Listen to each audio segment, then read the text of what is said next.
Alô, alô, pessoal. Boa tarde. Fala, meu povo. Boa tarde. E aí, Opa, boa tarde, pessoal. estamos divulgando aqui a live, o pessoal vai entrando. Eu ia falar um pouco de DASA, mas vou perguntar, e Alibaba? Tá barato, tá barato. Vamos falar de China, finalmente, hein? Tô tentando vender essa ideia de China aqui pro pessoal já tem tempo aqui no TC, mano. Eu acho que o Perim consegue Pior convencer a que. galera. Acho que sim. Pior que eu fui um dos que perdi dinheiro lá na China, comprei Alibaba há um tempo atrás lá, pouco depois do manga. Foi um dos piores investimentos que eu já fiz. Vamos Nada que ver é agora ótimo de timing. small caps lá. Boa. Não, e China Vamos, maltratou muito, né? Se a gente está sofrendo Brasil. sofreu com ciclos de aperto monetário aqui no Brasil, imagina o cara comprado em China desde 2021, né? Pois é. Nos últimos 20 anos, né? Nossa bolsa aqui ainda tá. Pegar os últimos 20 anos aí, a gente tá melhor que os caras, velho. Tá bem feio lá. China tá no low do É, low do low, né? é. Boa, vamos. Acho que primeiro, pra começar, é legal apresentar o Pedro Perim aí, pra quem não conhece, né? Sim. Beleza. É, cara, eu comecei a investir no mercado financeiro, né?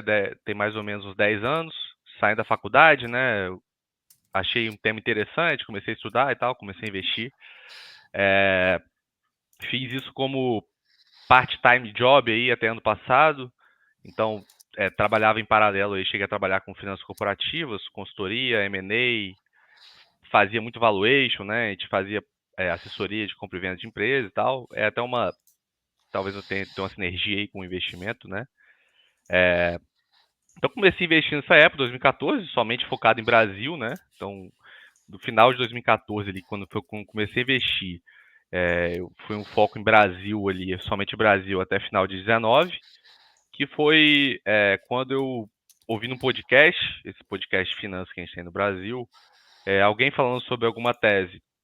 Era um gestor, né, se eu não me engano, da L2 Capital, o Marcelo Lopes, ele falando sobre algumas empresas de urânio e tal. Eu achei aquilo interessante, comecei a estudar sobre o setor. Na época, o Brasil não tinha um valuation legal, né? Hoje a gente vê Brasil barato pra caramba, enfim, muita oportunidade.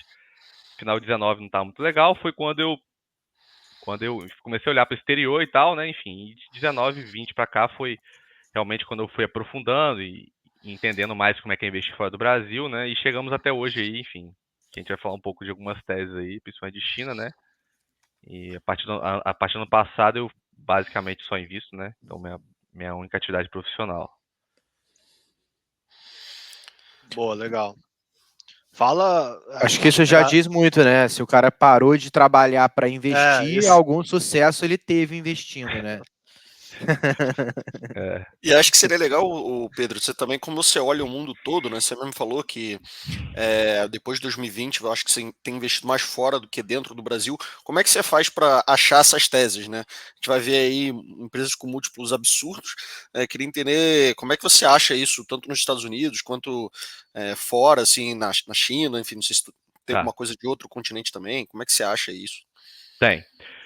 Assim, eu comecei a investir majoritariamente no exterior, é, foi mais a partir desse ano. Até ano passado, eu já invisto sim desde 2020, mas em 2020 era um percentual pequeno do patrimônio, tipo 10%. Isso foi crescendo até organicamente, porque minhas posições de fora do Brasil foram constantemente performando melhor do que o Brasil, né? Dado que a gente viu nos últimos anos de resultado de Brasil. Então, até dentro do patrimônio isso foi crescendo. Eu até mandei mais dinheiro, mas isso foi crescendo organicamente, né? Então, acaba que hoje eu tenho um percentual bem maior fora do Brasil do que no Brasil.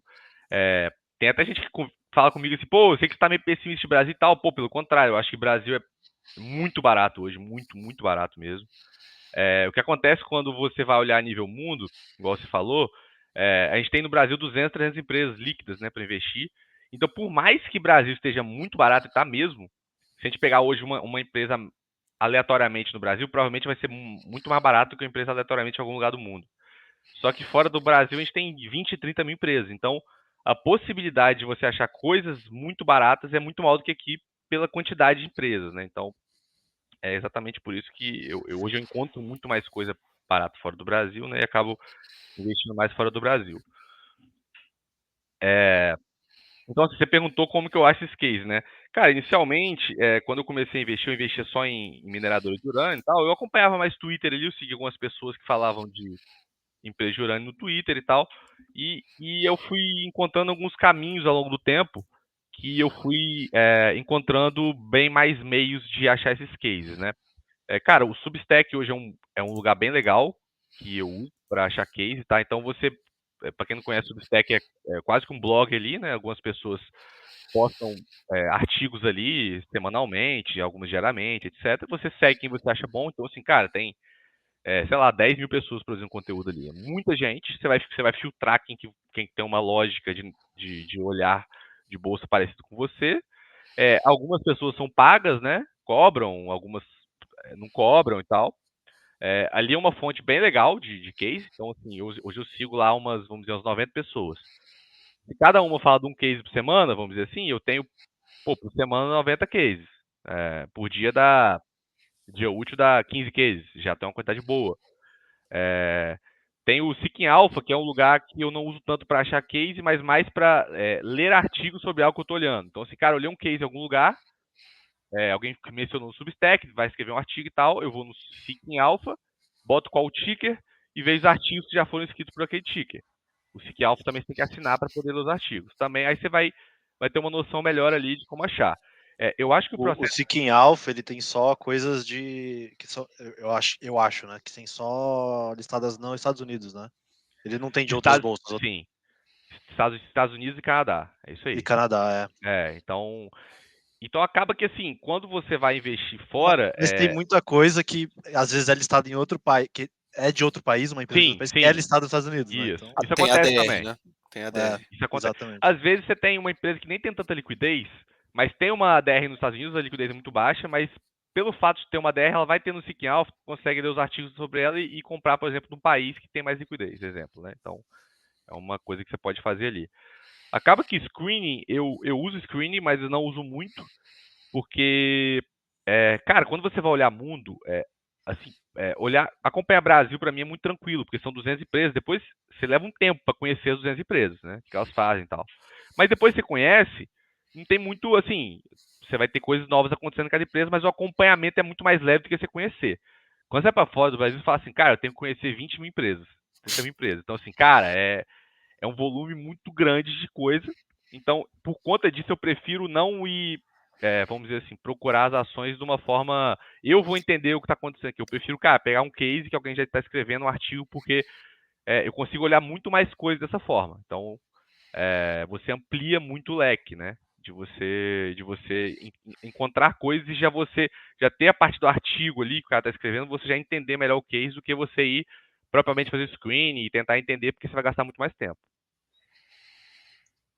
Tentar achar conteúdo cru assim é bem mais difícil, né, cara? Eu até faço, tá? Eu até faço.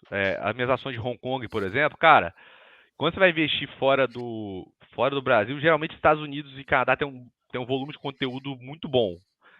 Hong Kong, por exemplo, cara, é muito difícil encontrar conteúdo. Não acha Então, nada, né? É, muito difícil. Eu tenho algumas ações de Hong Kong, mas tem algumas ali que, cara, eu não consigo encontrar nenhum conteúdo na internet sobre elas. Nenhum, zero. Foi 100% Só se você aprender a falar mandarim.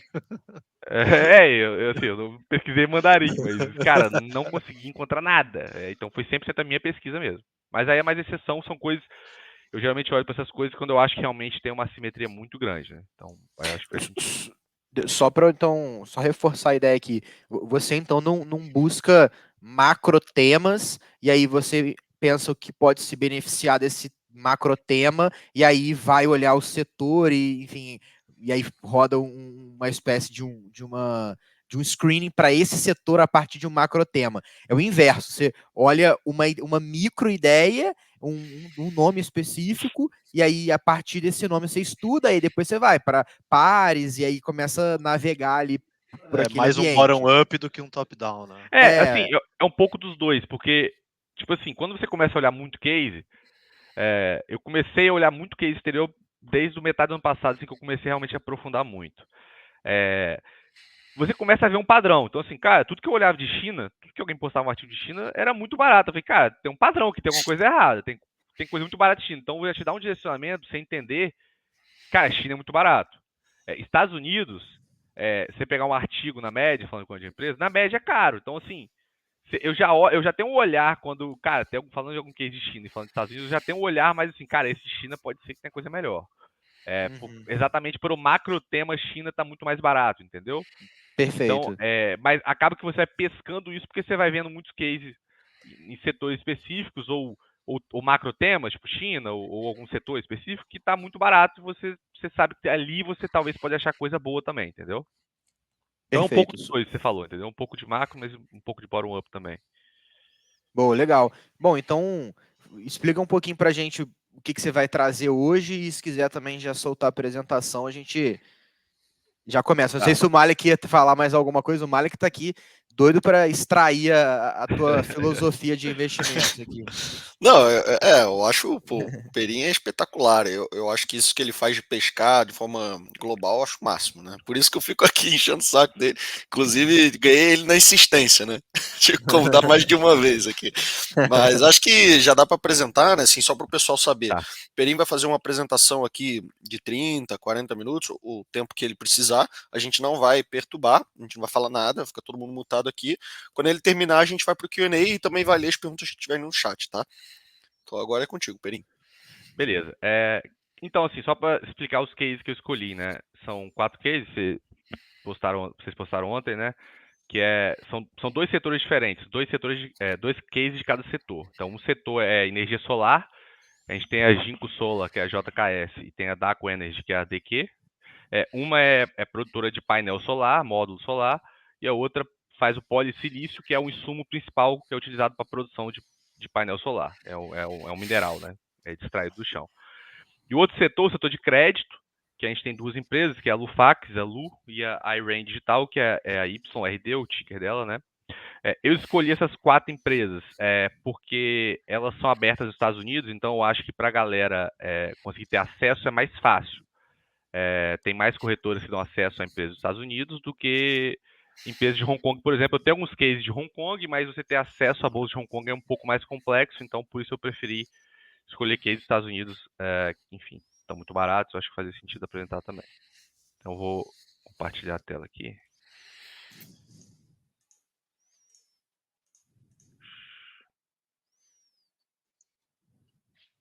Tá aparecendo aí? Tá. Beleza. Então eu vou começar aqui, eu vou falar um pouco do macro do setor de energia solar, tá? E depois eu vou entrar nas 2 empresas que a gente está apresentando ali, falar brevemente delas, tá? Cara, primeiro assim, o que está acontecendo no setor de energia solar nos últimos anos, tá? A gente está tendo, a gente tem hoje o setor de energia solar está totalmente dominado pela China. Então a China ela é o maior produtor de painel solar, de polissilício, tudo ligado à energia solar, e ela também é o maior consumidor, tá? Então hoje é um setor bem dominado pela China.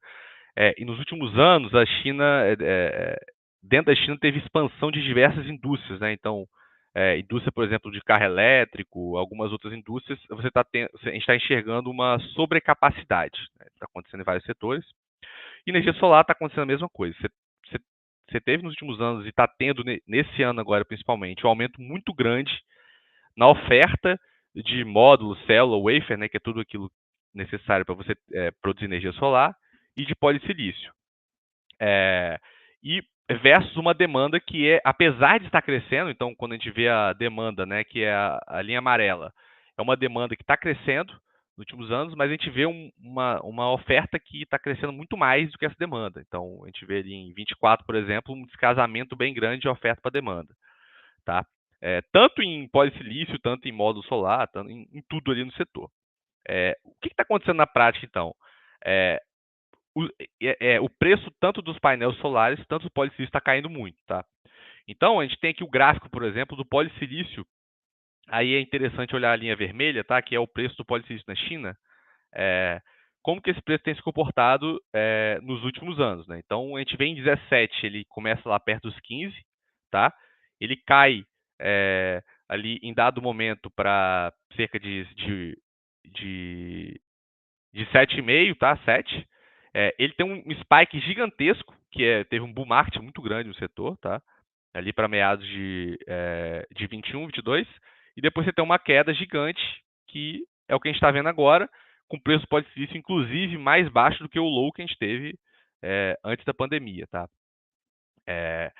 Então, assim, o que está acontecendo com as empresas, né? A lucratividade está caindo bastante, né?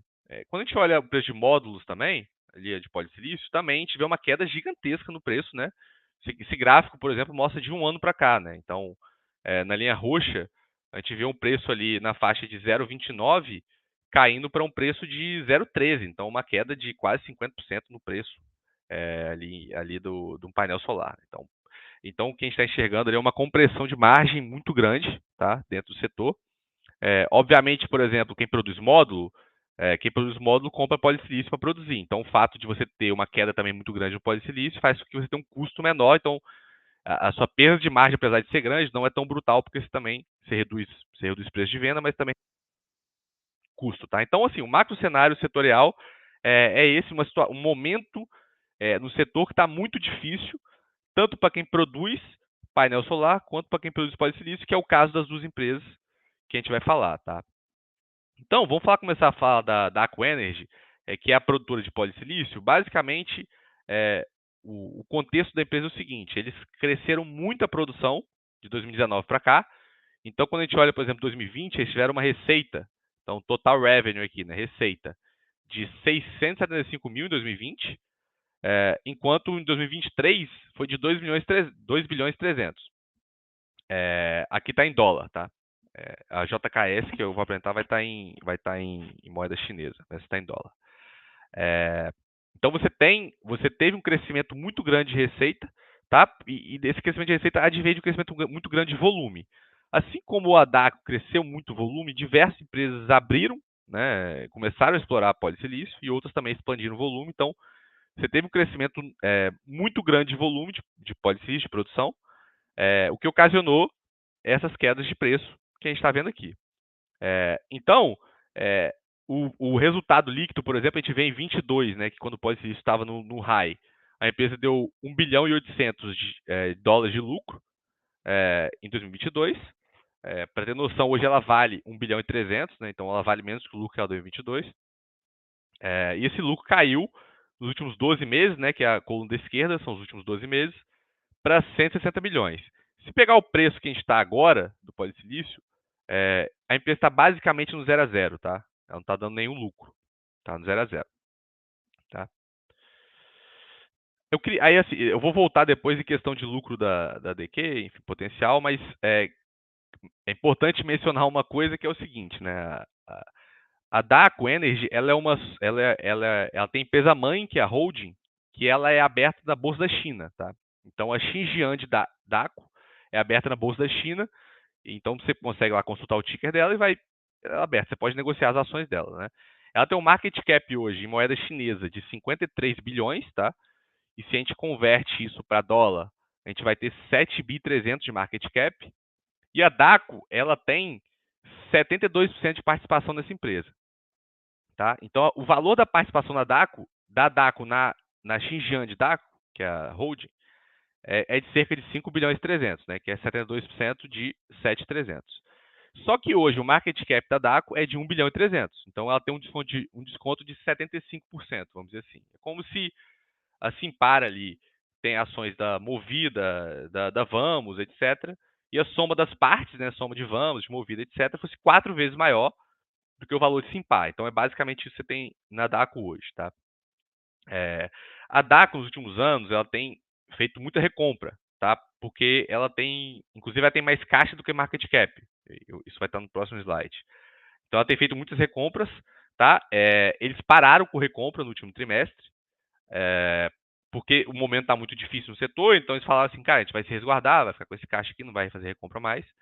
Eles recompraram, se eu não me engano, coisa de, tipo assim, 1/3 das ações, tá? Em, tipo, um ano e meio, 2 anos. Um volume bem grande de recompra. E eles colocaram a possibilidade de vender ações da Xinjiang de Daqo, que está na China, para comprar as ações que estão nos Estados Unidos. Estão me ouvindo aí, galera? Só para conferir. Tamo. Beleza. Então eles ventilaram essa possibilidade, tá?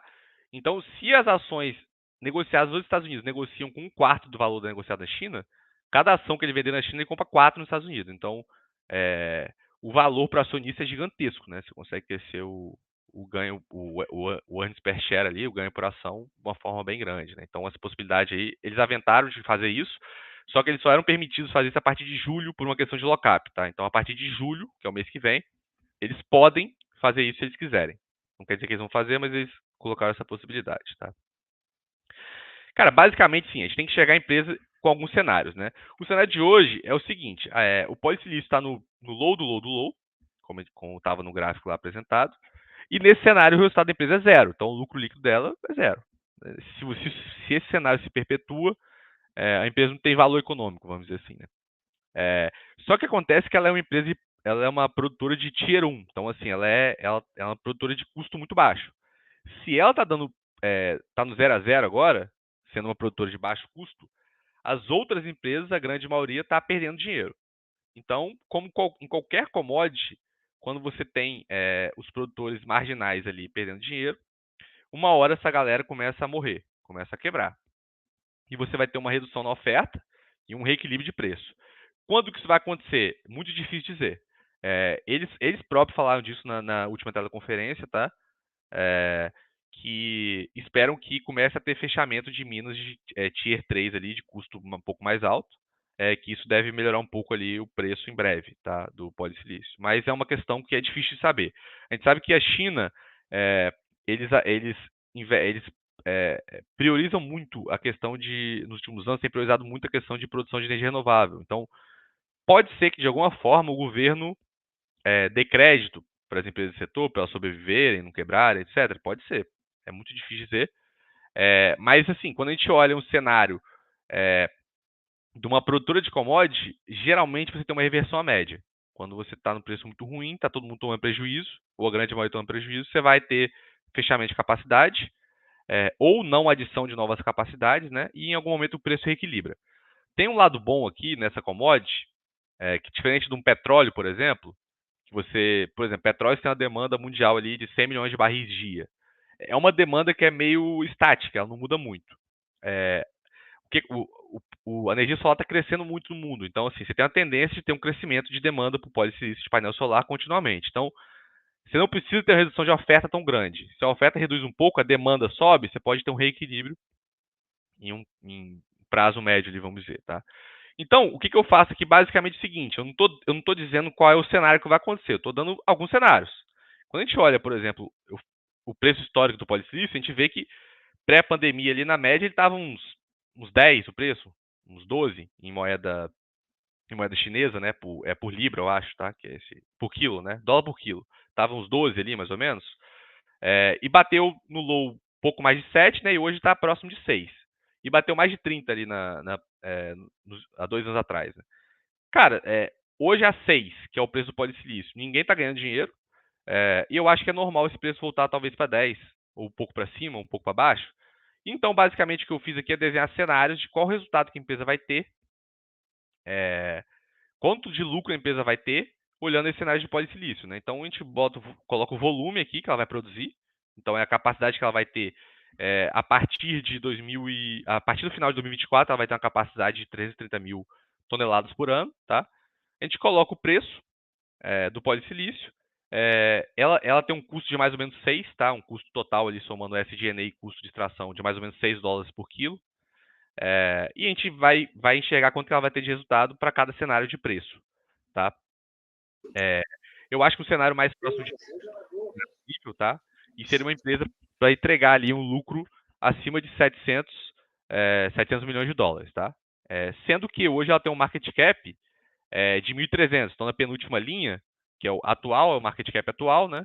Ela tem 1.360 de market cap, por lucro de 750, ela estaria negociando ali menos de 2 vezes o lucro, tá? E ela tem um caixa também de 1 bi 900. Então, assim, a empresa vale hoje 1 bi 300 e tem um caixa líquido de 1 bi 900. Caixa líquido, né? Não tem dívida.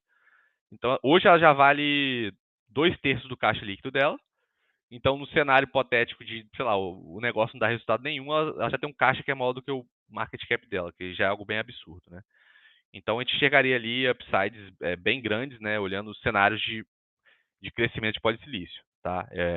Então talvez ali entre 8 e 10 seria um cenário que eu acho que faz sentido para a empresa entregar de lucro, que daria um upside ali, considerando 10 vezes lucro de múltiplo, daria um upside ali entre 300% e 600%. Eu acho que é factível, no médio prazo, o preço do polissilício voltar para esse patamar, a empresa entregar esse lucro e você ter um múltiplo de 10 vezes, tá? Eu acho que faz sentido, tá? Cara, interessante que mesmo no cenário mais pessimista, com ela ainda dando prejuízo, você vê upside, né? Porque no final eu somo caixa, né? Eu pego assim, eu boto 10 vezes o lucro e eu somo o caixa líquido que ela Sim, tem. Então, como ela caixa é voltar maior que pro o market caixa, né? cap, cara, assim, qual que é o downside disso daqui, né? Em tese é zero, né? Se o caixa líquido é maior do que o market cap, né? Numa E se conta ela, de valuation, né? e se ela continuar queimando, né? Porque, sei lá, o polissilício fica muito baixo, tem essa questão que você comentou também, né? De que outras vão quebrar antes, né? E aí ela sobrevive. Provavelmente Sim, tem o lance do governo chinês ainda subsidiar alguma coisa para eles, né? E sim. eles sobrevivem e no final pode ser a vencedora, né? Então é interessante mesmo. E assim, eu não tô colocando na conta, por exemplo, possíveis recompras, né? Eles fizeram 30% de recompra e uma possível recompra de uma possível venda de ações na China e compra de ações nos Estados Unidos. Ele conseguiria aumentar drasticamente o earnings per share ali da ação dos Estados Unidos. Né? Então tem um potencial bem grande de fazer as duas coisas. Isso não está na conta, tá? São coisas aí a mais, vamos dizer. Então, assim, DACO, eu acho que o resumo é isso. Eu acho que eu passei por basicamente tudo. Tem algumas peculiaridades, assim, por exemplo, a empresa ela já chegou a ser acusada de ter trabalho escravo. Tem uma região na China que chama Xinjiang, é uma região no oeste da China. Quase todas as acusações de trabalho escravo na China são de empresas nessa região. Eles acusam empresas dessa região de usar trabalho escravo uigur, que é um povo de origem turca que vive naquela região ali. Eles acusam geralmente empresas dessa região. Já chegou a ter algumas sanções, tá, dos Estados Unidos de comprar qualquer tipo de insumo de material solar de empresas que produzem na região de Xinjiang. Tá? Isso já aconteceu algumas vezes, mas enfim, depois cai. Então é uma coisa que já rondou a empresa ali, mas não é nada que é material. Tá? Eles negam as acusações, etc. A Jinko também tinha uma fábrica, tá, em Xinjiang. Tá? Só que assim, ambas as empresas hoje têm basicamente zero disposição nos Estados Unidos. Tá? A DACO, se eu não me engano, é 100% da venda é China. A Jinko, que é a próxima empresa que eu vou falar, a receita dela nos Estados Unidos é 4% da receita. Então, assim, é quase irrelevante. Se zerar por algum motivo, impacta muito pouco. Tá? Boa. Posso fazer já uma pergunta dessa daí já? Manda bala. Esse valuation que você está trazendo é com base em 10 vezes PI, né? Uhum. É isso que você chega nesse market cap. Perfeito. Eu tava vendo aqui, ela nunca negociou a 10 vezes PI.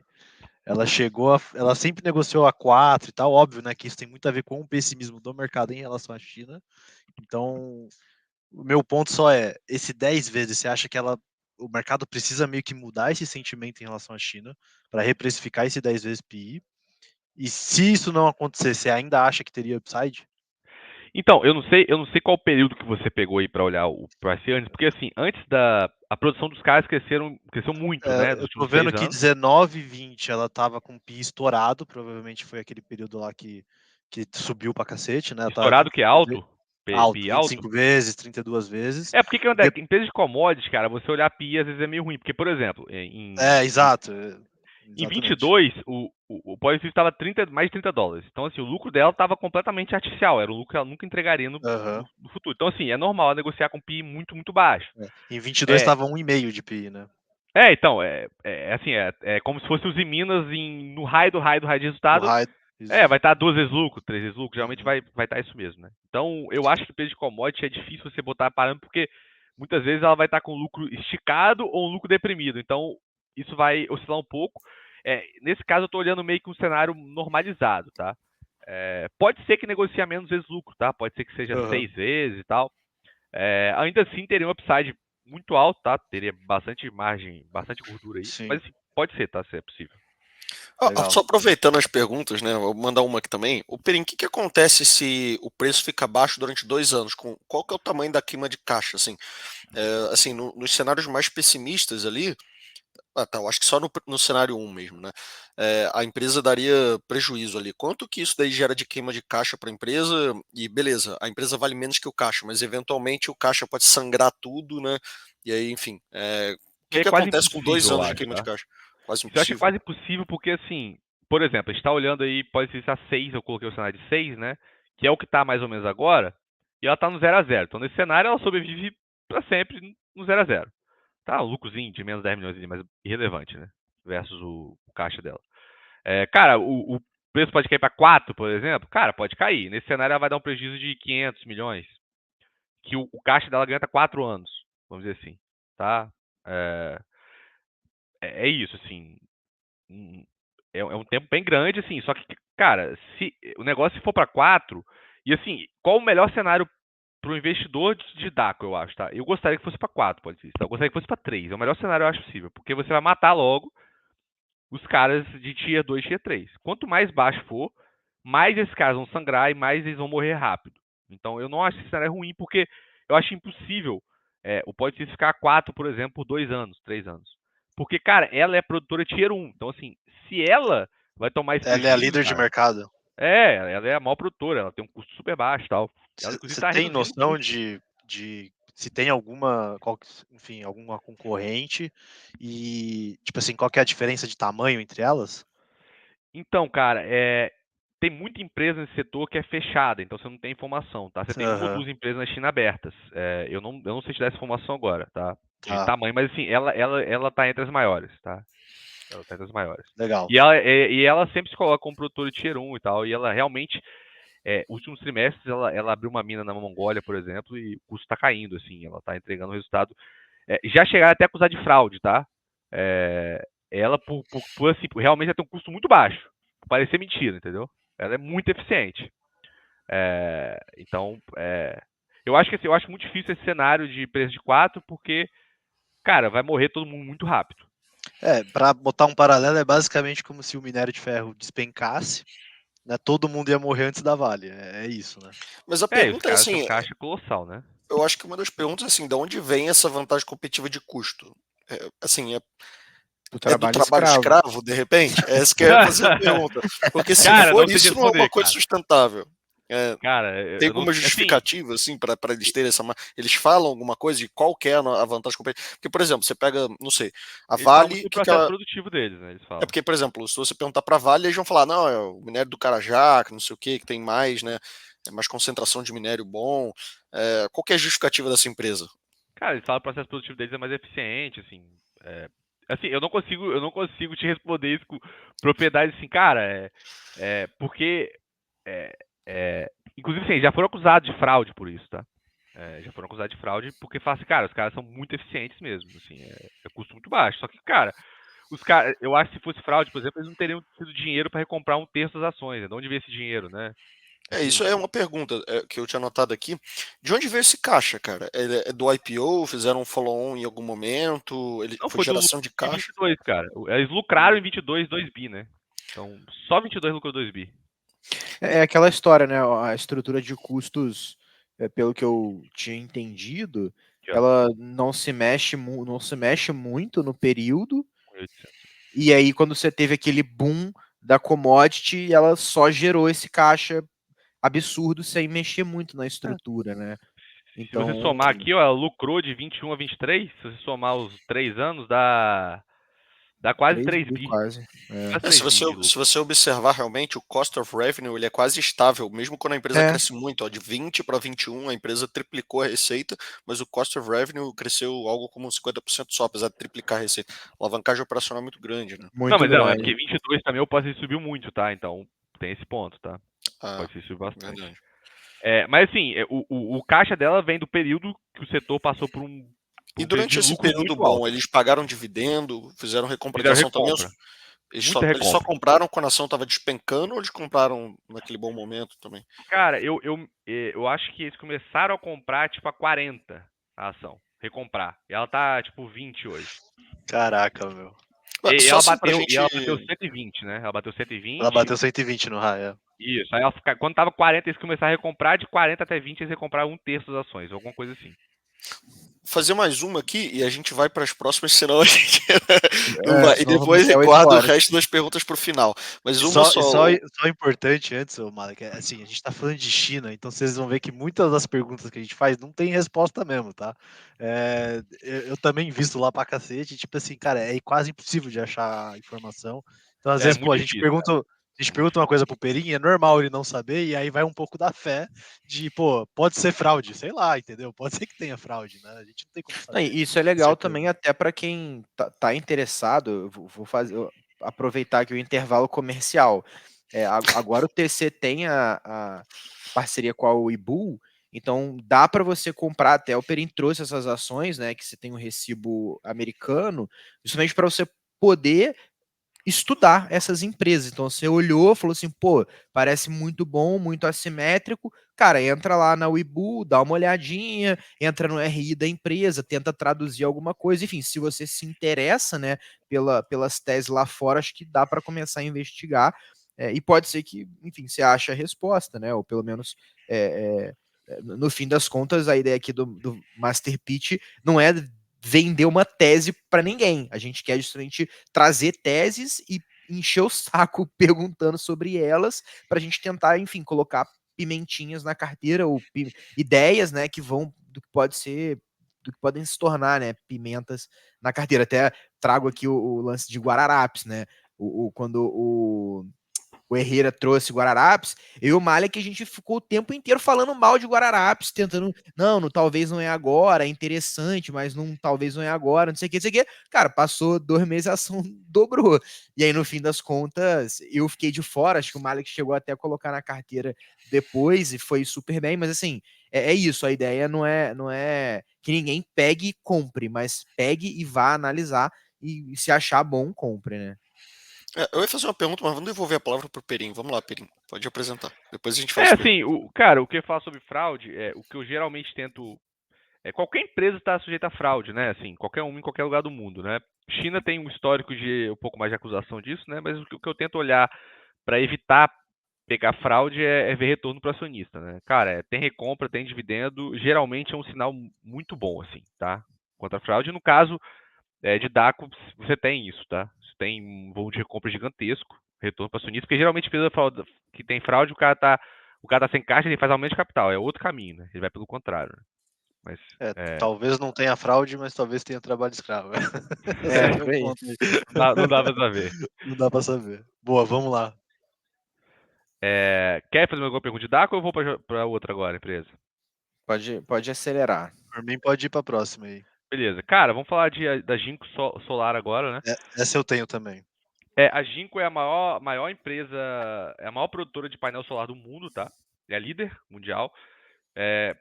Quem você pergunta aí do setor de energia solar, cara, conhece a Ginkgo, cara? Todo mundo conhece, fala que os painéis dos caras são muito bons, tecnologia alta, são confiáveis, então assim, é uma empresa líder de mercado mesmo, líder em tecnologia, líder em escala, são os maiores, é o maior vendedor, é o maior produtor do mundo, tá? Então é uma empresa muito grande, né? Essa DRE aqui, diferente da outra, essa está em moeda chinesa, tá? Então depois a gente faz umas conversões aqui para fazer algumas contas. Mas assim, o cenário está acontecendo com a empresa. Cara, um pouco parecido com o DAX. Os caras aumentaram, de 2020 para cá, cresceram muito o volume, tá? Cresceram muito a produção de painel solar, expandiram nova fábrica e tal, expansão, crescimento. Ao contrário da DACO, eles não tiveram um ano absurdo em 22 de preço alto, tal, não teve isso de questão de preço, foi realmente um ganho de volume, tá? Então a gente não viu uma explosão de, por exemplo, assim como a gente viu na DACO, tá? Então, assim, ao contrário, por exemplo, da DACO que tem caixa líquido, a JKS tem dívida líquida, né? Elas têm dívida e tal, se endividou para crescer e tal. Qual o cenário da empresa hoje? É esse cenário aqui, ó. O preço de painel solar caiu muito. Então, assim, margem da empresa está muito baixa. A margem bruta histórica da Ginkgo é mais ou menos 16, 17%, entre 16 e 17%. Tá? O último trimestre, se eu não me engano, foi tipo 11,5%, tá? 12%. Então, isso na hora de diluir SG&A tem um impacto muito grande. Tá? Então, hoje, no patamar que está preço de módulo solar, a Ginkgo vai estar até um pouco pior do que a DACO. Ela vai dar um pouquinho prejuízo ainda. Ela não vai dar nem no 0 a 0, tá? No cenário que está hoje. Cara, tudo que eu falei para polissilício eu acho que vale para painel solar. Está tendo uma overcapacidade, ela é a maior produtora do mundo, ela é líder em tecnologia, líder em escala, ela é a produtora de menor custo, e ela hoje está dando prejuízo. Então, assim, todo mundo desse setor, nesse momento, vai estar tomando prejuízo. Todo mundo vai estar tomando prejuízo. Então, a grande questão é a mesma do pós-silício. Cara, isso vai demorar, não vai, a voltar. Essa galera vai morrer. Quando que eles vão morrer? É difícil dizer. É a mesma coisa de uma commodity aqui. Quando o preço voltar, a empresa vai voltar a performar. Então, é basicamente isso. O que eu apresentei para a DACO, a Jinko tem exatamente a mesma questão, a empresa mãe, que fica na China. Ela é negociada hoje a 84 bilhões de moeda chinesa. Quando você traz para dólar, é 11.600, tá? Ela é dona de 58% dessa hold, que dá um valor da participação dela de 6,8 bi, tá? E ela é negociada hoje na Bolsa de Nova York por 1,3 bi, ela tem um desconto de 80%, tá? Então tem um desconto gigantesco aí para a empresa mãe. Então é exatamente a mesma conta que eu fiz lá de Simpar, cara. Você está comprando Movida e Vamos com 80% de desconto. É isso. Então os chineses avaliam ela por um market cap, os americanos avaliam por 5 vezes menos a mesma empresa. Então é basicamente isso. Aqui eu desenho alguns cenários dessa empresa voltando para a normalidade, né? Então, assim, como eu falei, a média de margem bruta dela, nos últimos 4 anos, nos últimos 5 anos, 19 e 23, foi de 16,6%, tá? Então, assim, o cenário 1, que eu coloco aqui é 12%, o último tri foi até um pouquinho menos que ela entregou, tá? Mas, assim, basicamente ela está com essa margem bruta hoje. Nesse cenário, basicamente o lucro da empresa é zero, tá? É um lucro muito baixo, que dá um upside ali basicamente relevante, que não faria sentido você investir na tese, tá? Então, no cenário de hoje, não é um bom investimento a empresa entregar o resultado que ela entrega hoje. Então, assim, a mesma lógica para dar, cara, vamos voltar para a normalidade. O setor vai voltar para a normalidade, em algum momento essa galera vai morrer, que está perdendo dinheiro, eles não vão aguentar, a oferta vai cair, você tem um lado bom também, que está tendo aumento de demanda, então ajuda a equilibrar a oferta e demanda, porque você tem aumento de demanda no setor. Então, assim, no cenário, por exemplo, da margem bruta voltar para o mesmo patamar da média dos últimos 5 anos, a gente está falando de uma empresa que vai entregar ali uns 600 milhões de dólares de lucro, né? 580 milhões de dólares de lucro. Eu simulei ali um múltiplo, tá? Pode ser 10 vezes, 8 vezes, 12 vezes lucro, daria um upside de mais de 400%. Cara, assim, essa empresa ela é a líder mundial do setor dela, de energia renovável, tem provavelmente um crescimento muito grande pelos próximos 10, 15 anos. Ela está ganhando market share. O último ano não foi. O último ano, muita empresa do setor perdeu volume ou cresceu pouco volume. Ela cresceu mais 100% volume. Então, assim, a empresa é uma máquina, é líder em tecnologia no setor que vai crescer muito, líder em escala. Cara, nos Estados Unidos, uma empresa dessa teria um múltiplo, sei lá, de 25 vezes. Tá? Pelo fato de estar na China e tal, eu acho que vai ter bem menos. Mas ainda que você considere um múltiplo de 12 vezes, pode ser 10 vezes, ainda assim vai ter um upside muito grande, né? Vai ter um upside de 400%, vamos dizer. Então, aqui é um cenário também, quase que eu estivesse comprando produtora de commodity, estou comprando uma Vale, muito barata, com minério a 30. Cara, se o minério ficar a 30, Vale não vai estar barata, mas se o minério voltar para 70, 80, Vale vai dar 4, 5 vezes. Então, esse é o cenário aqui, mais ou menos, tá? Parecido com a lógica de DACO. Boa, legal. Acho que é importante dar os parabéns aqui pela padronização da apresentação, Perinho. Foi bem legal, assim, que está trazendo, além da visão da companhia, esses quadros comparativos todos iguais, ajuda bastante no entendimento, tá? Bem legal, Muitos anos cara. de consultoria, cara. Muito bom, Eu cara. vou Parabéns. botar só mais um ponto aí legal na Jinko. E aí a gente deixa seguir também, senão a gente vai demorar pra cacete. Mas o legal da Jinko também é que eles inovaram com um tipo de painel diferente das competidoras. Eles criam um tipo de painel que eles chamam de tipo N, que tem N-Type, e aí esse painel ele é muito mais eficiente do que o do tipo, acho que é P, né, o outro. Tipo P, é o tipo antigo. Que é o tipo que é o antigo, e aí agora está sendo uma substituição desses painéis mais atualizados. E aí esse painel tipo N, ele tem tipo quase 40% de eficiência, enquanto o antigo tem tipo 25%. É uma diferença razoável aí. Então, isso também é uma coisa legal da Jinko, né? Ela tá inovando nessa parada de soltar esses painéis mais atualizados, né? Os caras estão na vanguarda de tecnologia, tá? Assim, é a empresa top mundial hoje do setor, é essa. Tá negociando a 0,3 book. Assim, você tá comprando top mundial do setor a 0,3 book. É um negócio. Acho que é isso, tá? 0,35 book, alguma coisa assim. É muito barato. Uma coisa que eu queria entender eu sei que você até colocou um pouco de oferta e demanda de painéis solares lá no começo.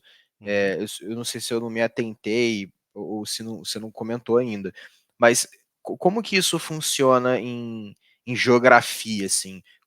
Quantos por cento é Europa, quanto é Estados Unidos, quanto é América do Sul, quanto é África? Como que tem algum estudo mais aprofundado de demandas de painel solar? Porque assim, acho Tem. que do ponto de vista de Brasil, a gente viu o boom claramente acontecendo aqui no Brasil na época da pandemia, né?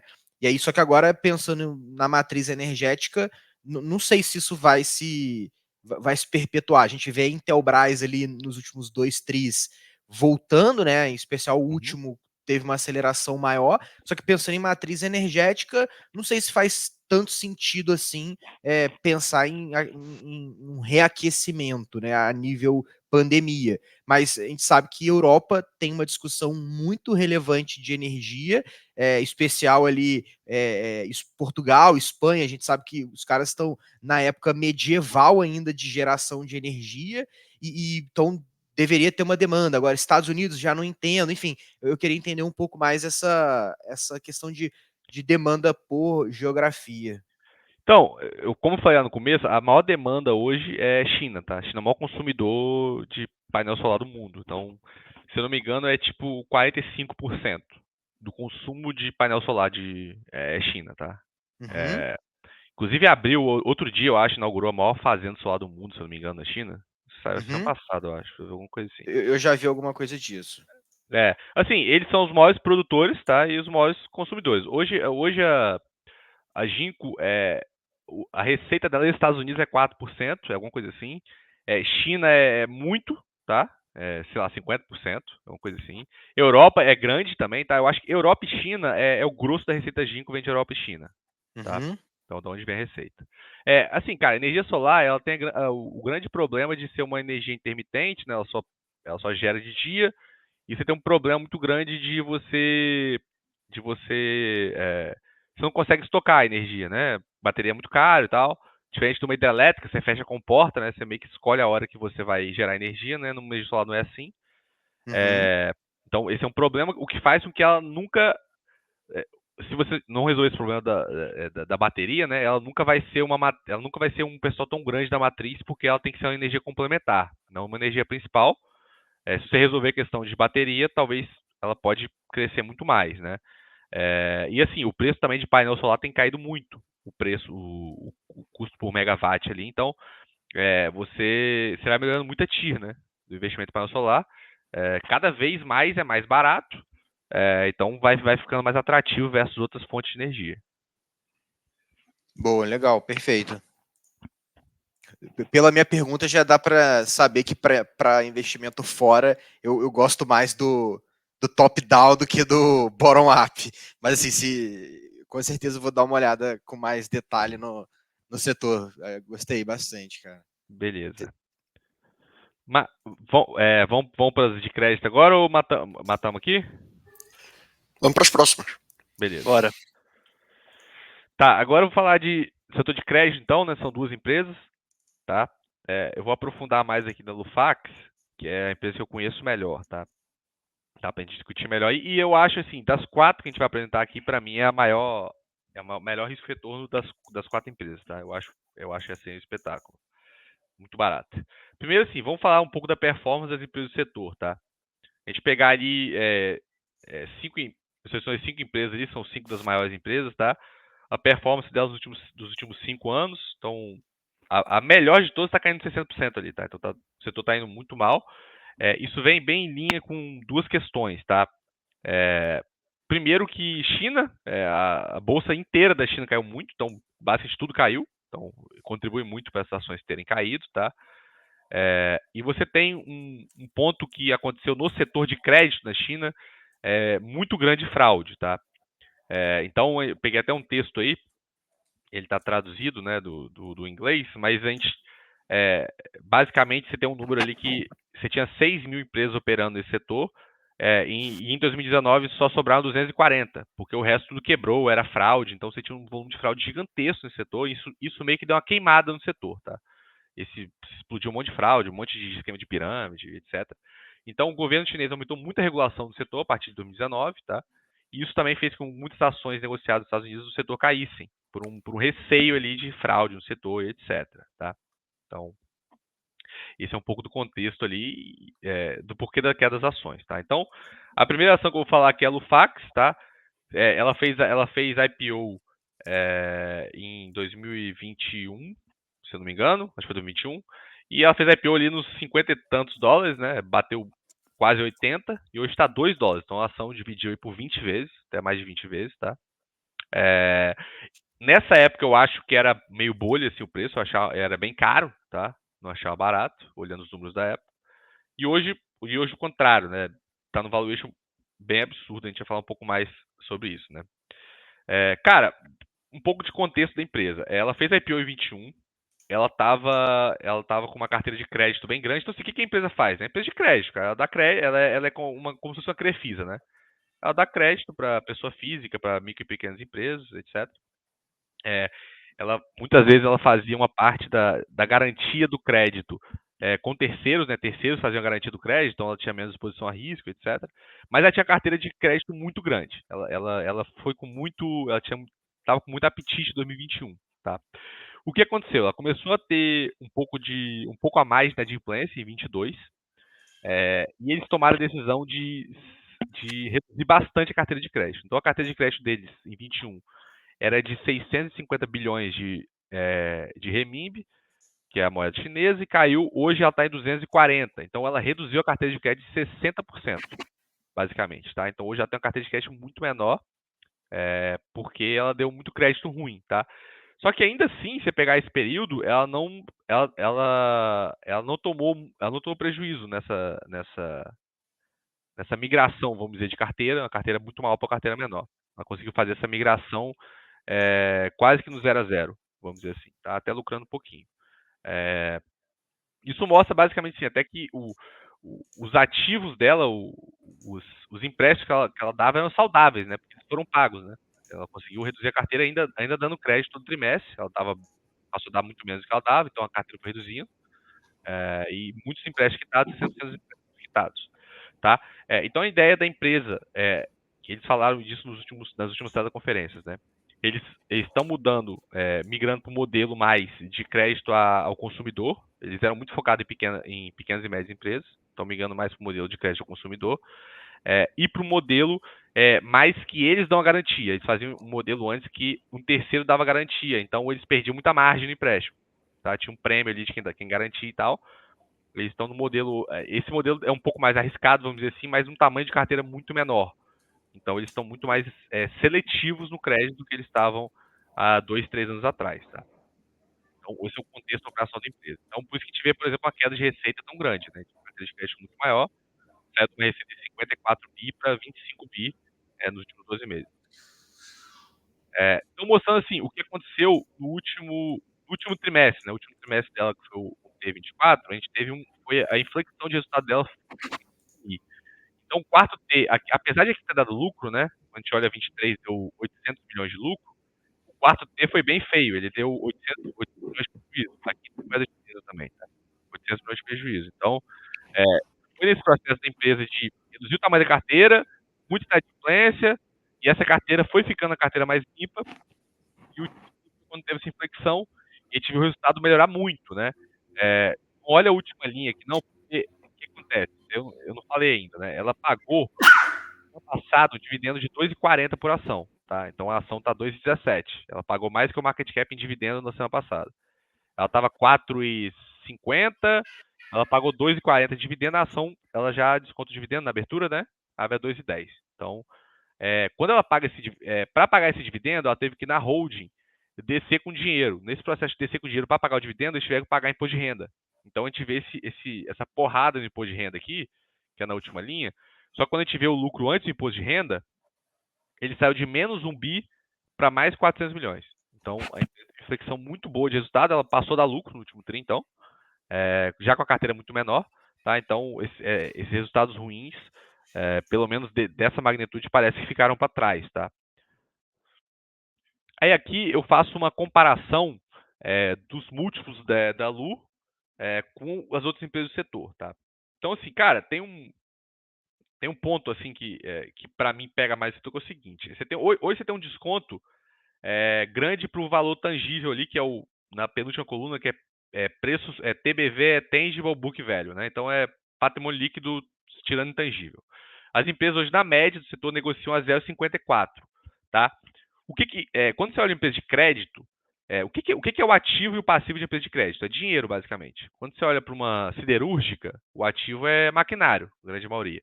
Então, quando você fala de uma empresa que o ativo dela é dinheiro, ela talvez não deveria negociar com desconto para o patrimônio líquido. Quando a gente olha banco, por exemplo, é um indicador muito utilizado, porque o ativo de banco é dinheiro, né? Então, a gente tem um desconto muito grande no setor hoje. A visão que eu tenho tem-se um receio muito grande, né, de você ter tanto fraude no setor, quanto você ter esse ativo está inflado. Então, as empresas terem uma inadimplência maior do que elas divulgam. Então, vamos dizer, aquele ativo ali, ele é um ativo mentiroso, vamos dizer assim. Ela não vai receber aquele valor dos empréstimos que ela forneceu. Então, tem um indicador que eu acho muito importante para você olhar nesse setor, que é a terceira coluna, que é o carteira sobre TBV. Ou seja, qual o tamanho da carteira de crédito de cada uma das empresas sobre o patrimônio líquido delas. Isso vai dizer o seguinte: cara, eu estou muito alavancado, eu estou dando muito crédito versus o meu tamanho, eu estou dando menos crédito. Quando eu olho a média das empresas do setor, esse indicador é 6,8. Quer dizer o seguinte: a carteira de crédito das empresas é, na média, 6,8 vezes maior do que o patrimônio líquido delas, tá? Quando a gente olha para o Lufax, é quase metade disso. Então, em tese, ela tem metade do risco que a média das empresas do setor tem. Então, se eu fosse fazer um paralelo assim, cara, existe um risco do ativo das empresas do setor ser mentiroso no sentido de ela não vai receber esse valor de volta dos clientes. Ou seja, quanto maior a carteira de crédito, então maior o risco, porque vai afetar mais o patrimônio líquido, um haircut, né? Então, ela tem um risco que é metade da média do setor. E quando a gente vai para o preço sobre valor de book, ela tem um desconto colossal. Ela está negociando a 0,12 vezes book hoje, a penúltima coluna, né? Enquanto a média do setor está 0,54. Então, assim, só para igualar o setor, ela teria que dar 4 vezes e meia. O setor que já está barato, já está muito descontado. Então, ela teria que dar 4 vezes e meia para igualar o setor, só que ela tem um nível de risco menor do que o setor. Ela tem uma carteira muito menor do que o setor tem. Então, a chance desse ativo estar mentiroso, vamos dizer assim, é menor. Então, eu acho que, na verdade, ela não deveria nem ter desconto, deveria ter prêmio sobre o setor. E assim, o risco de fraude, por exemplo, em Lufax, eu acho que é muito menor pelo seguinte: o controlador dela é um grupo que chama Ping An. Eu acho que é o maior grupo financeiro da China. Eles valem 100 bilhões de dólares hoje. Então, assim, o risco de fraude numa subsidiária do maior grupo chinês é muito menor do que algumas empresas pequenas do setor, tá? Então, o que aconteceu com ela nos últimos anos? Ela passou por uma inflexão de resultados, teve alguma inadimplência, se ajustou e está voltando a ter lucro, enquanto algumas empresas do setor estão até bem, estão tendo lucro, mas ela está com um desconto muito grande sobre valor de book, tá? Muito acima um desconto muito maior do que os pares de mercado dela, tá? Então, assim, eu acho que o upside da empresa vem desse re-rating, tá? Esse desconto não era tão grande quando ela foi pagar o dividendo. Antes ela pagar o dividendo era 0,20 tanto o book. Como o dividendo foi mais da metade do market cap, o book desaba, né? Porque isso sai do preço da ação, a ação que estava 4,50 uma semana atrás, agora está 2,10. Então, e esse caixa, ele era pequeno dentro da empresa, porque era só 1 bi que ela pagou de dividendo e ela tem um patrimônio líquido de 12. Então, isso não impactou tanto o patrimônio líquido, mas no preço da ação impactou muito. Então, essa conta, eu já fazia essa conta antes do dividendo ser pago, né? Eu já fazia a conta assim, cara, pós-dividendo, essa ação vai ficar muito barata. Pré-dividendo ela já era barata, mas pós-dividendo vai ficar muito barata. Então, enfim, que é o que ela ficou, né? Tá 0,12 hoje. Cara, eu acho que eu passei por basicamente tudo aqui. Querem fazer as perguntas? Ainda tem mais uma, não, Perim? Não, tem mais uma empresa. Quer fazer as perguntas sobre essa? E depois a gente vai para a próxima. Igual a gente fez com a Daco. Sei, eu acho que de repente você faz a próxima e aí a gente pergunta de tudo no final. Cara, só terminando assim, a Lufax, cara, é uma empresa muito grande, ela tem muita liquidez, ela é coberta por fundo, então tem muito conteúdo, é empresa de um grupo muito grande, então é uma empresa que você consegue ter muito mais acesso à informação, tá? A próxima que eu vou apresentar, que é a iRange e tal, ela é uma empresa que é pelo contrário, ela tem liquidez muito menor, ela não tem fundo na base acionária, eles têm uma comunicação pior ali com os shareholders, né? E é o grande ponto da tese, né? Que eles não pagam dividendo, não fazem recompra, é o grande ponto. Mas o valuation é tão absurdo que, enfim, vale a pena dar uma olhada, né?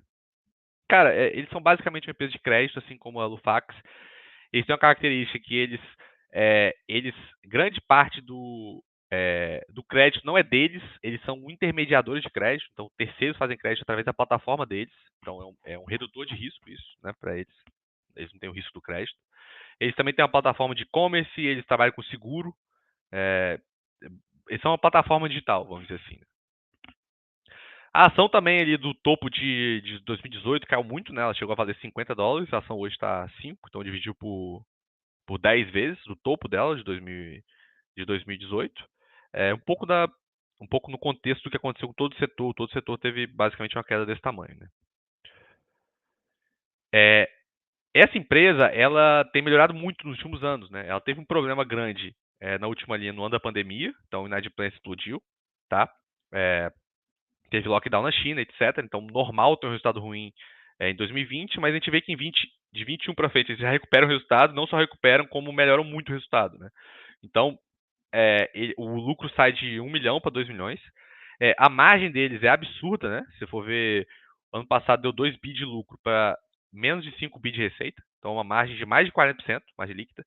Principalmente porque eles são intermediadores de crédito. Então, o custo de crédito ali não entra, inadimplência não entra na DRE deles, né? O terceiro, eles são intermediadores, na grande maioria do crédito, né? Então, isso faz que eles sejam muito mais rentáveis, tá? Eles têm uma receita legal com e-commerce também, com seguros. Então, assim, a operação dos caras é uma empresa, assim, se você for olhar a DRE dos caras, é espetacular, porque ele tem uma margem líquida de mais de 40%, tem um ROI de 25%, último ano cresceu 40%, o guidance desse ano é crescer 20%, e está negociando a 1,2 vezes lucro, basicamente. Então, assim, é um valuation colossal, assim, vamos dizer, né? Aí que eu até coloquei, eles falaram isso no release do último trimestre de 2024, né? Que eles esperam que a receita de 2024 fique entre 5,8 e 6,8 bi. Foi 4,8, né? Então dá mais ou menos, se botar a média do range ali, dá mais ou menos 28% de crescimento. Então, ainda estão prevendo crescer esse ano 28%, tá? Em cima de uma base que já foi muito forte versus 22, o resultado foi muito bom, né? Tem um possível problema assim que não é tão grande, dado a margem dos caras que é muito alta, que no último trimestre, que é o da direita, né, 31 de dezembro de 2023, teve uma queda grande na receita de corretagem de seguros porque mudou a legislação na China. Teve alguma mudança de legislação, eles explicaram isso na teleconferência, que afetou muita empresa e todo mundo do setor. Tá? Então eles tiveram uma queda bem grande na receita de corretagem. Tá? E é um negócio que vai meio que para a última linha. Tá? Só que assim, no último trimestre compensou em outras linhas compensou, então o lucro nem caiu, tá? O lucro foi até melhor do que o trimestre anterior, mas é um ponto de uma receita que talvez versus o ano anterior seja pior, olhando 24, que a receita de corretagem de seguro seja pior, tá? Nas outras linhas a empresa está indo bem e está sem problemas. Então assim, cara, olhando o valuation, aí aqui já está em dólar, tá? Esses números. Ela entregou em 2023 quase 300 milhões de lucro, 300 milhões de dólares. Eles colocaram um crescimento de 28%, tá? Aí eles colocaram esse guidance só na receita, não colocaram na última linha, mas se eu for prever que a margem líquida vai ser a mesma, eu estou falando que a empresa pode entregar em 24 quase 400 milhões de lucro. E o market cap dela é 420 milhões. Tá? Então isso daria ali 1,12 vezes book. Eles têm 800 milhões de caixa, tá? Em tese, eles poderiam distribuir tudo isso em dividendo hoje, eles poderiam distribuir o dobro do valor de mercado de dividendos, se eles quisessem. Tá? E esse, assim, esse 10 vezes aí é meramente assim, ilustrativo, tá? Eu não estou dizendo que eu acho que tem que fazer 10 vezes, é só para. Geralmente 10 vezes lucro um bom parâmetro ali pra gente usar nas empresas, né? Mas assim, esse é o grande quê da questão é retorno para o acionista. Se você for olhar as teleconferências, toda teleconferência os caras batem neles. Entra o investidor na teleconferência e fala assim, cara, por que vocês não pagam dividendo? E reclamam, e enche o saco dos caras. Eles escorregam, assim, a gente entende que tem projetos bons aqui, por enquanto a gente não está pagando, mas a gente vai avaliar, não sei o quê. Não tem recompra, assim, a liquidez. A recompra eu não acho que faz sentido, porque realmente a liquidez do papel já é bem baixa. Se recomprar muito a liquidez vai sumir. Mas dividendo cabe para os caras fazerem e eles não têm feito dividendo. E esse é o grande que da questão. Se em algum momento eles passarem a pagar dividendo, eu acho que tem um re-rate muito grande na empresa. Porque você olhar os números dela, é uma empresa assim, olhando os números é espetacular, né? Tem um ponto bom, né? Eles são auditados pela Ernst Young, então reduz um pouco o risco, vamos dizer, de fraude, né? E eles já ganharam prêmio, assim, no setor e tal, como empresa idônea, assim, vamos dizer, né? Alguns prêmios e passaram por esse momento ali que várias empresas quebraram nas fraudes e passaram intactos ali. Então, aparentemente, não parece ser fraude, mas incomoda bastante a questão de não ter retorno para acionista desse dinheiro que eles ganham, tá? É o principal ponto da tese, mas assim, é tão barato, tão barato, tão barato, que mesmo não tendo retorno para acionista, eu acho que é um case que faz sentido dar uma olhada. Acho que é o último esse aqui, né? Finaliza aqui. Cara, e eu tenho posição na Ieren, né? E você citou esse negócio das teleconferências, né? É muito engraçado que os caras, eles perguntam e vão na lata mesmo. Eles falam, tem alguma lei na China, tem alguma proibição de vocês gastarem esse caixa? Por que vocês não torram isso? Paga 10% disso, alguma coisa, né? Só para mostrar que vai pagar eles só querem ver que o dinheiro existe, né?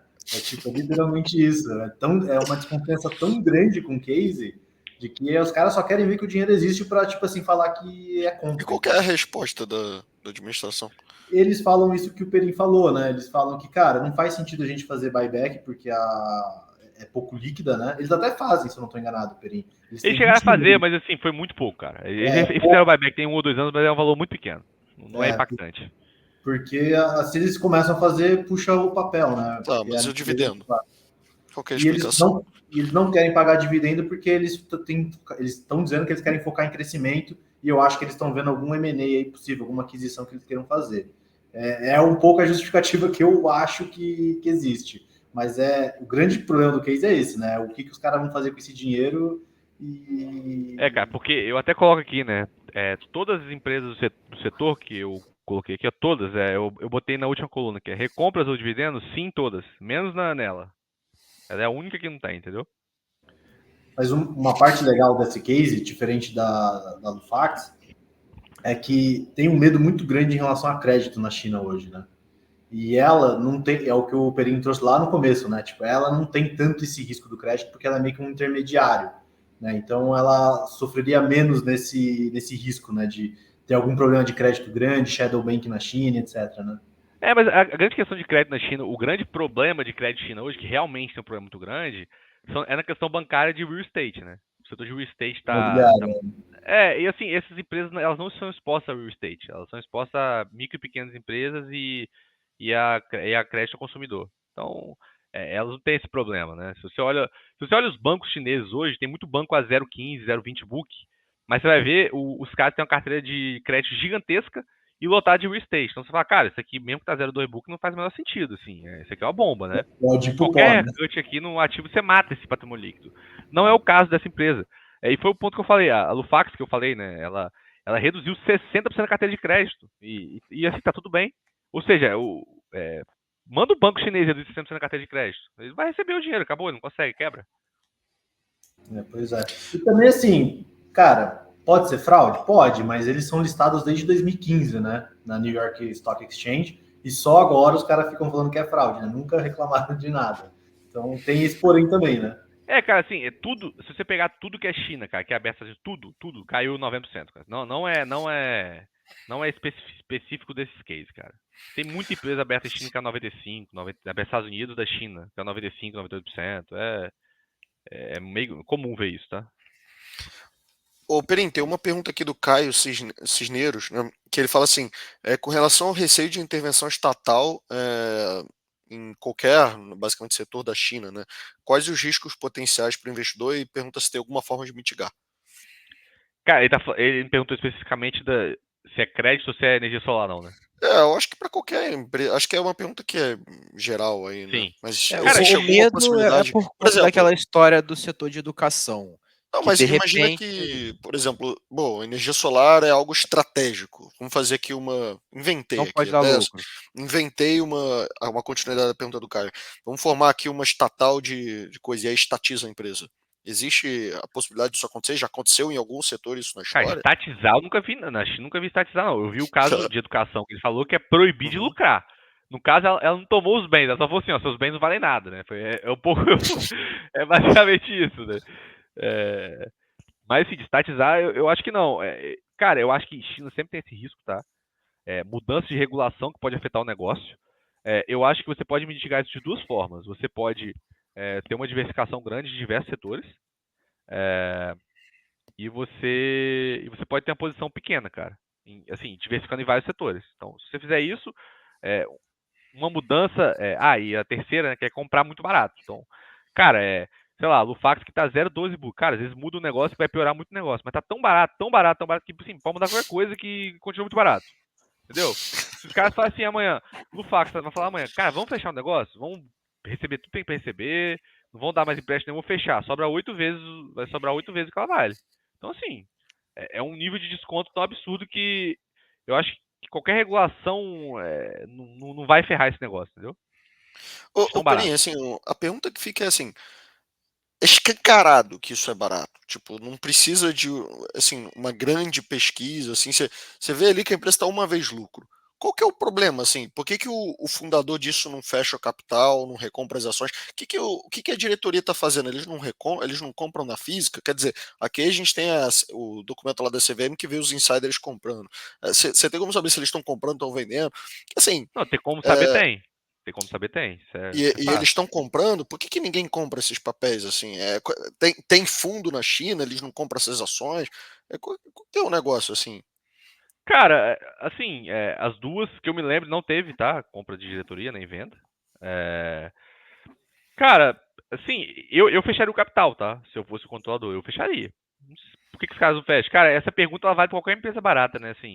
Não, mas já teve algum caso dessas empresas small caps na China, onde o cara resolveu fazer uma OPA? Aqui no Brasil também Cara, tem acontece. uma semana atrás, tem uma empresa que eu postei no Ah, Twitter, naquela leva ali, eu não tinha, mas estava naquela leva de muito barata, os caras, a empresa tava tipo 1,90 a ação, quando eu postei, ela tinha de caixa tipo 7, 8, tá? Aí ela ofereceu uma OPA 3,20. Rolou isso tipo semana passada, tá. Então por existe um exemplo. histórico, de repente, de uma possível OPA ali, né? Cara, Tá. pode ser, assim, eu não sei por que os caras fazem, não sei. Talvez a própria Lufax lá, cara, o controlador tem market cap de 100 bi, assim. Não sei quanto de ganho esse cara vai ter, assim. Ele olha talvez como um negócio pequeno, não sei. Não sei, entendeu? Porque é meio estranho, assim, você imaginar. Se o dinheiro tá de graça, por que ninguém pega, né? Vamos dizer assim. Que... Cara, assim, É inemissível, né? como eu te falei, isso meio que vale pra tudo, né, cara? Quando eu Tá. pego, sei lá, eu lembro de plano e plano R$2, cara. Pra mim foi a coisa mais absurda que eu já vi no Brasil aqui até hoje.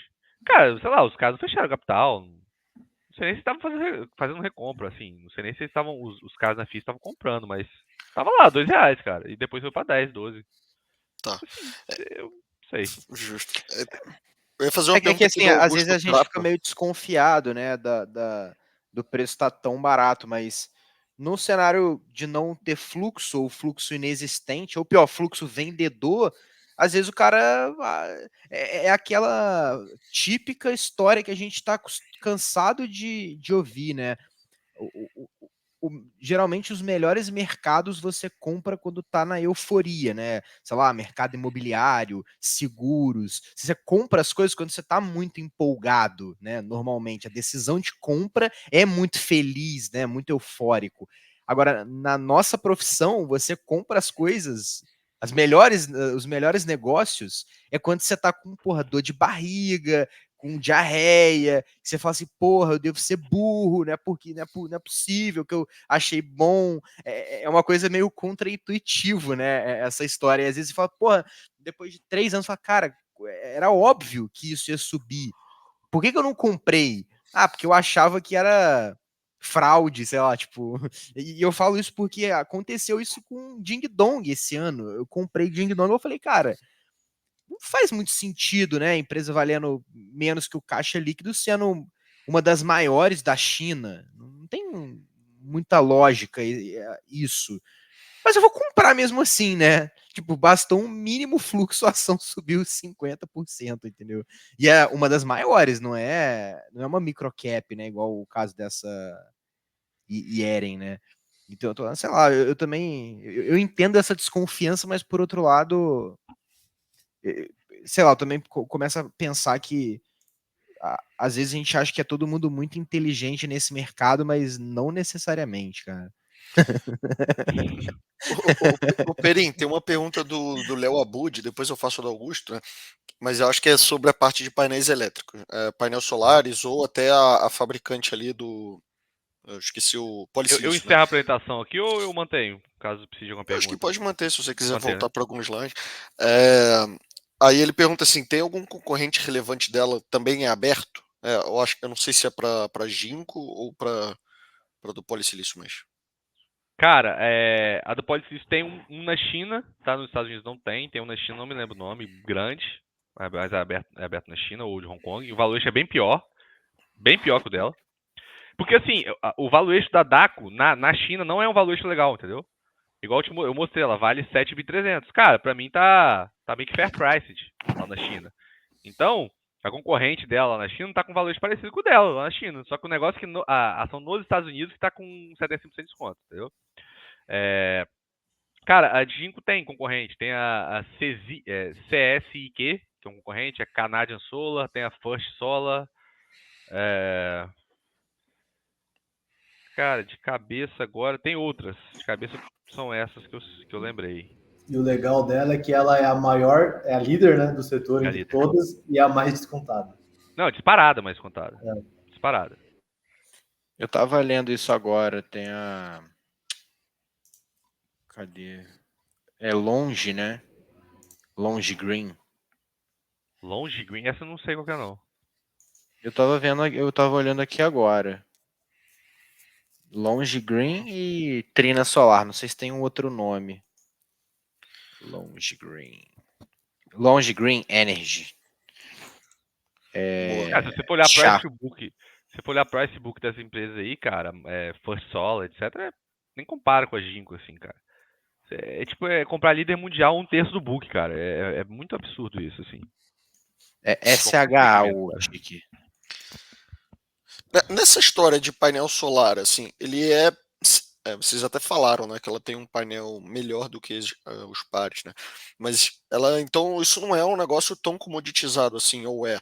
Porque uma pergunta que fica assim, às vezes os competidores perderam a mão ali no CAPEX, né? Eles investiram demais, a oferta não é tão grande, né? Não, desculpa, a oferta é grande demais, a demanda é mais baixa do que aquilo que foi planejado. Às vezes é mais barato, né, o cara manter a fábrica produzindo e desovar no mercado do que ele fechar a fábrica, né? Porque você tem o custo de fechar a fábrica. Às vezes você manter aquilo rodando mesmo no prejuízo faz sentido por alguns anos, né? Então existe algum diferencial de produto assim, ou ele é mais parecido realmente com uma commodity, assim? Qual que, nos piores cenários, assim, o Perim? Que é a sua visão? Cara, ela apresenta, todo release dela apresenta qual que é o...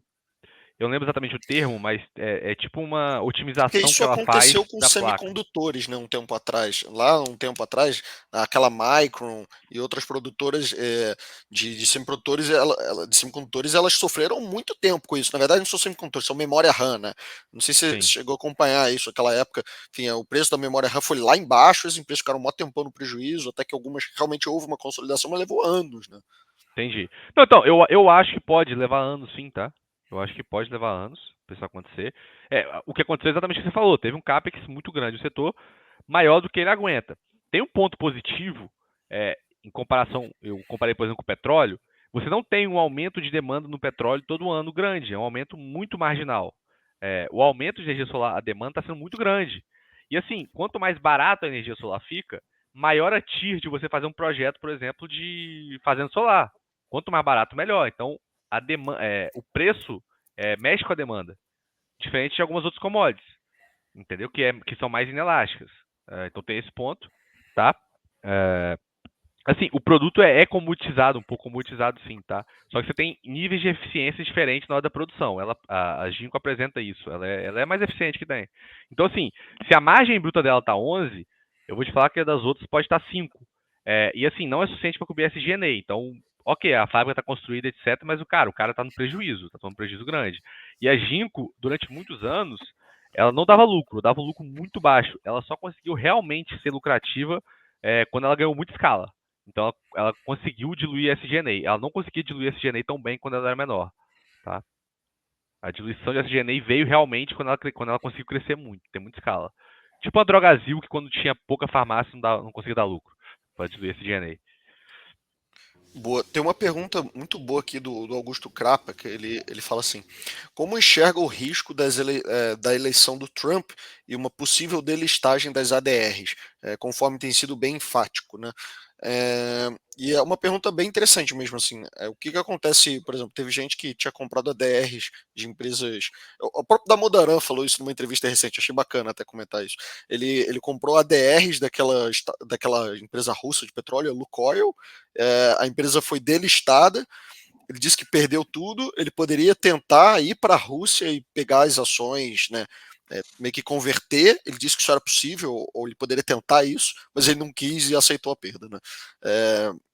O que eu sei de que quem tinha DR acontece? russa, o que eu sei de quem tem, não é que perdeu, não. Elas só estão travadas Tá. até os caras tirarem a sanção. Aí libera. Tá? Não é que perdeu, não. Você tá lá ainda. Cara, isso já foi falado, tá? Em teleconferência. Se eu não me engano, a DACO, foi numa teleconferência da DACO foi falado isso, eles falaram de listar em Hong Kong e te dar ação em Hong Kong. Seria basicamente isso. Então, ok, ele pode deslistar e você vai ter ação em outro país. E eu não vejo nem muito problema, porque as ações chinesas na China estão melhores precificadas que nos Estados Unidos. Parece que nos Estados Unidos elas são Talvez muito até piores por causa precificadas. disso, né? Tanto que tá aqui, ó. A empresa está valendo 4 vezes menos nos Estados Unidos a mesma empresa do que vale na China. Então, se me der de lá, melhor ainda. Realiza o teu upside, né? O Tá bom. governo está realizando o teu upside, né? Boa. Tem uma outra aqui do Gonzalo, que é assim: quanto tempo, ô Perin, se você precisar sair por algum motivo, você avisa, senão eu vou mandando Tá, as perguntas aqui, cara. beleza, O beleza. Gonzalo fala assim: quanto tempo você acha que o mercado pode demorar para enxergar o valor dessas empresas chinesas? O fato do Fed manter os juros altos afeta o fluxo comprador nas empresas chinesas? Cara, eu acho que isso tem muito a ver com. Eu acho que tem tudo a ver com festa, tem a ver com sentimento, né? Há 2 anos e meio atrás, em 21, você tinha um sentimento de que Tech China era top, você tinha que ter Tech China, Alibaba, etc. As empresas estavam super bem precificadas, com valuations super legais, assim. Legais, assim, para quem é dono, né? Caros, né? E do nada, assim, sem muito motivo. Eu realmente não vejo muito motivo, porque os Estados Unidos tem essa guerra com a China, assim. Eu acho que tem muito a ver com a questão de dominância geopolítica, né? Mas é, assim, você pega, por exemplo, a Hong Kong, a Bolsa de Hong Kong, e, cara, os caras têm um histórico muito bom de recompra de ações, dividendo, tem uma governança legal, tem ações muito baratas, as ações dos Estados Unidos, as que eu mostrei aqui, a DACO, a Ginkgo, cara, estão retorno para acionista, faz recompra de ações, remunera acionista, tirando a iRank, que tá com esse problema, né, a grande X a questão, as outras, cara, estão remunerando acionista, a Lufax acabou de pagar 2,40 de dividendo, tá valendo 2 ação. Então, assim, eu não vejo motivo para esse pessimismo com a China, mas eu acho que sim. Eu acho que o pessimismo barra otimismo com a China é uma questão cíclica, minha visão. Em algum momento esse otimismo volta, assim como você tem o otimismo e pessimismo com o Brasil, hoje é um pessimismo generalizado, e daqui a pouco vai ter um otimismo generalizado também, e vai estar precificado o otimismo. Eu acho que é uma questão cíclica, tá? Agora, quanto tempo isso leva, cara, é difícil saber. Boa. É... Tá. Tem uma.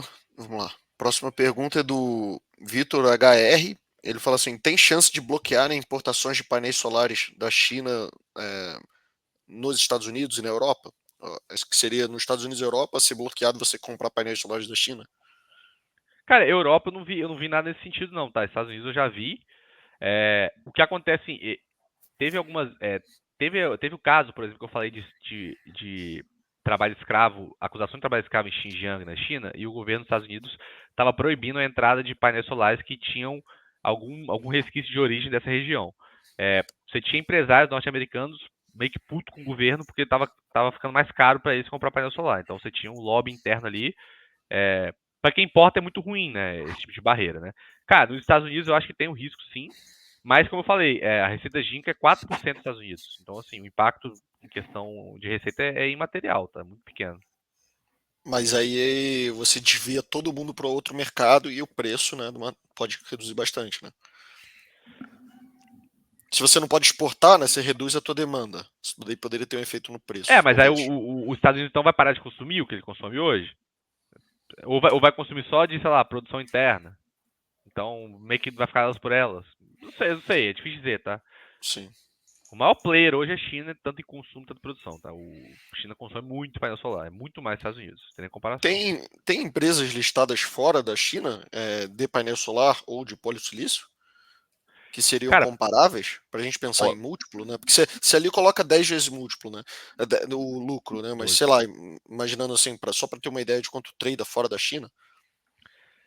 Cara, tem a First Solar, que eu falei, tem a Canadian Solar, que apesar de chamar Canadian Solar, é chinesa, mas acho que a First Solar tem, cara, tem mais uma ou duas, assim, e, cara, elas são muito caras, assim, tipo, mais de 20 vezes lucro. Boa. Pode ser isso, eu acho que não tem, tá? Assim, pode ser que tenha, mas eu não desconheço. Boa. Tem mais uma pergunta do Gonzalo, e é a última pergunta aqui da audiência. Ele fala assim: o setor de painéis solares tem algum risco de alguma nova tecnologia aparecer no curto prazo e ameaçar o mercado? Mas aí também acho que você falou de uma empresa valendo 0,3 book, né? Cara, Você não nova precisa pensar tão tecnologia, longe assim, né? mas assim, pode ser uma nova tecnologia dentro do próprio setor, né? Assim, agora uma forma de produzir painel solar mais eficiente, sei lá. Aí eu acho que é todo mundo se adequar. Ou alguma coisa que mataria a demanda do painel solar, que mataria eu não vejo muito não. Até porque tá barateando, né? Tá ficando cada vez mais eficiente, então tá melhorando a adoção, tá ficando melhor a adoção, né? Cara, não vejo muito esse risco não. Boa. Eu tinha uma pergunta aqui, mas eu acho que você já respondeu, né? Que era sobre o risco no balanço desses bancos, né? Mas você já mostrou que, pelo menos no relativo, a LU ela já tem uma carteira, a carteira menos alavancada, né? Não sei se essas empresas divulgam ali a Basileia, né? Não sei se eles medem dessa forma, acho que fora do Brasil é diferente, Tier 1 capital, Tier 2. Tem alguma ideia, assim, se existe a possibilidade de, enfim, se isso está muito alavancado ou não, né? Acho Cara, que tem você um já indicador respondeu, que não eles é? apresentam, tem um release que eles apresentam, o indicador, não é Basileia, mas eu não lembro qual a conta desse indicador, mas eles basicamente falam que o limite que eles têm nesse indicador com o regulador chinês é 10 vezes, e eles estão hoje em 3,5, alguma coisa assim. Então, assim, eles Então poderiam eles passam triplicar a até carteira de para. crédito, vamos dizer assim. Poderiam até aumentar o ROI da empresa, né? Se quisesse. Sim, sim. Na verdade, o que eles falaram na última teleconferência? Hoje, eles têm a Lufax, ela pagou 2,40 de dividendo, né? Lembrando, pagou 2,40, ela tá valendo 2,10. Ela tem caixa suficiente para pagar mais 3 dividendos de 2,40. Ela poderia pagar mais 7,50 se ela quisesse, de Eles dividendo. sinalizaram algo nesse sentido? Então, eles falaram na última teleconferência o seguinte, cara, por enquanto a gente não vai pagar mais nada, porque a gente entende que é interessante a gente ter essa liquidez para a gente acelerar essa carteira de crédito quando a gente achar que o momento é propício. Se a gente entender que tem um momento propício, daqui a 1 ano, 2 anos, cara, Em agora a algum gente vai setor acelerar. específico? Acelerar a carteira em algum setor Não, eu acho que é específico? o olhar macro mesmo. Eu acho que assim, cara, a China tá bem, tá saindo do buraco aqui, entendendo que vamos ter pouco inadimplência, vamos acelerar a carteira de crédito. Para isso, ele precisa ter capital ali, né, por questão regulatória. Então, eles deram duas possibilidades. Olha, ou a gente vai enxergar um momento melhor e vai acelerar o crédito, ou se a gente não enxergar esse momento, a gente pode distribuir novos dividendos. Então, ou é um ou outro, tá? E a própria operação já gera caixa, né? No último Então, trimestre já deu resultado positivo, já inflecionou, já deu resultado positivo. boa. Cara, a gente conseguiu fazer todas as perguntas que estavam aqui no chat, eu fiz as minhas. Não sei se o Kevin e o Ulig querem mais alguma coisa, já tem 1h30 de live. Não, foi do caramba, cara. E eu também tenho quase todas elas, eu só não tenho a DQ, dessas que você apresentou. Cara, eu sou da mesma ideia, assim, eu acho que tem risco, óbvio, é China, mas as coisas estão tão baratas, que acho que o risco começa a valer a pena, né? E é isso, cara, acho que diversificar é a melhor forma de você tentar pegar um possível upside em China, entendeu? Eu acho difícil tudo ir para o pó, tipo um cenário igual, sei lá, aconteceu com Rússia, né? E mesmo nesse cenário, cara, de repente, em algum momento pode voltar, né? Tipo, em algum momento os Estados Unidos pode tirar de novo, é o que o Perim falou, né? As ações lá da galera que tinha alguma coisa na Rússia está congelada, e em algum momento isso pode sair, essa sanção, né? Então, cara, eu acho China um baita oportunidade, talvez seja a melhor bolsa do mundo hoje para estar olhando. E a galera fica mega pessimista, mas se você olhar, agora isso não tá mais assim, porque a China caiu um pouco, né? Mas até umas semanas atrás, China era o maior upside do ano, até aqui. Então a gente fica preocupado com o Brasil era o pior, e a China era o maior upside em dólar do ano. Né? Tava pau a pau com o Nasdaq ali. Então, agora deu uma recuada, né? Nessas últimas semanas aí, deu uma recuada as ações lá. Mas, tipo assim, cara, é isso. Tá todo mundo mega pessimista com China e tava porrando. Então, eu também sou bem otimista aí com os cases. Boa, E valeu demais aí, Perino. Muito didático, cara. Valeu, galera. Beleza. Obrigado aí Também pela oportunidade. queria agradecer, vamos ver, de repente você volta aí daqui a uns meses, hein? Juntar novos cases. Trazer uns novos nomes aí, pô, foi muito legal mesmo. Obrigado, Perim, obrigado pessoal que assistiu aí mais um Master Pitch. Espero que vocês tenham gostado e lembrando que fica gravado aqui na nossa área de vídeos do TC. Perim, quer deixar a mensagem final aí pra galera? Cara, agradecer aí as perguntas de todo mundo, a atenção de vocês aí também. Só isso. Tamo junto, galera. Até a próxima. Valeu, galera. Boa Valeu. noite. Obrigado pelo convite, hein? Valeu. Tamo junto.